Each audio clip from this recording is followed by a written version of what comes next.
Democrats cannot win their argument on the merits. They cannot win on precedent, so they must search and destroy. Hello, everyone. Nancy Pelosi, Chuck Schumer, and Alexandria Ocasio-Cortez have officially shown their blatant disregard for the United States Constitution. Apparently, it is now a high crime and misdemeanor worthy of impeachment for a lawfully elected President of the United States to exercise his constitutional duty. Article 2, Section 2 of the Constitution clearly states that the President, quote, shall nominate, end quote, justices of the Supreme Court when a vacancy occurs. No matter the time, no matter the politics of the day, the President is the President. There's nothing in the Constitution that says the President stops being the President in an election year.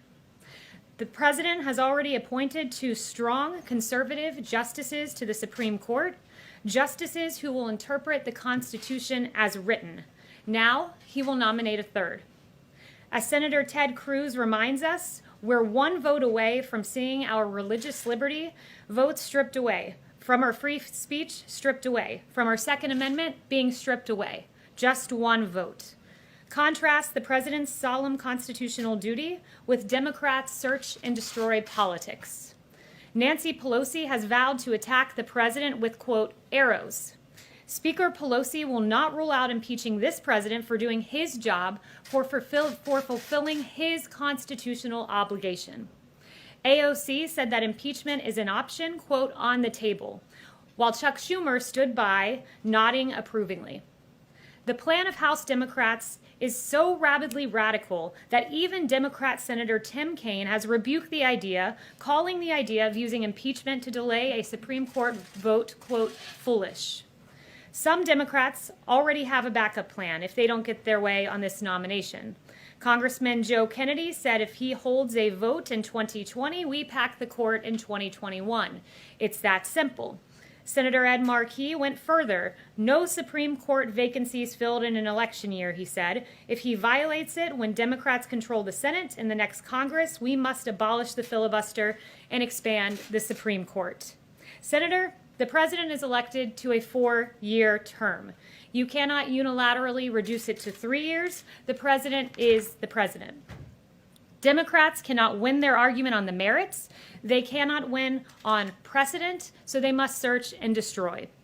Don Lemon said the quiet part out loud last night. He said this: we're going to have to blow up the entire system if the President does his job as outlined in the Constitution. That's the difference between Republicans and Democrats. We fight to protect the system. We fight to protect the Constitution. When Democrats say outright, we are going to blow up the entire system because we do not get our way. This president will proceed undaunted by Democrat threats. President Trump will fulfill his duty. President Trump will appoint the next Supreme Court justice. President Trump will protect religious liberty. President Trump will protect our freedom of speech. President Trump will protect our Second Amendment. Under this president, our rights will be upheld, our Constitution safeguarded, and this president will fill that seat. And with that, I'll take questions. Jim.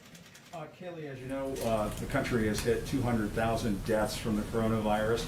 What do you say to Americans who are outraged over this and blame this administration for so many lives lost in this country? Well, as you've heard several doctors in the task force note from this podium, we are looking at the prospect of 2 million people potentially perishing from the coronavirus in this country. We grieve when even 1 life is lost, but the fact that we have that we have come nowhere near that number is a testament to this president taking immediate action, to shutting down travel from China when the other party, Democrats, were saying that was xenophobic. If I could follow up, last night the president said at one of his rallies about the virus, and I think he was talking about younger Americans, he said it affects virtually nobody. By the way, open your schools, everybody open your schools. But he said to Bob Woodward, it's not just older people, it's young people too. At 200,000 deaths, Shouldn't the president be telling people the truth about this virus at his rallies? The president is telling people the truth, and you're right, Jim, that he No, was he's not. talking about. He's saying that it affects virtually nobody and that it doesn't affect young people. He's not telling the truth. Jim, but you're again taking the president out of context. I have his full quote here, and you're right that he was referring to young people. He said this. Well, no, I'm not taking it out of context. If I said he was talking about younger people, then I'm not taking it out of context. You are taking it out of context because you're making an assertion that he's not giving critical information when in fact he is. And I will underscore exactly what he said. And he said this, in some states, thousands of people, and they've had nobody young below the age of 18, like nobody. They have a strong immune system. That is factually true. You can go to the American Academy of Pediatrics website, the Children's Hospital Association, and they list out a number of states that have had zero pediatric deaths. The coronavirus and then spread it to older people.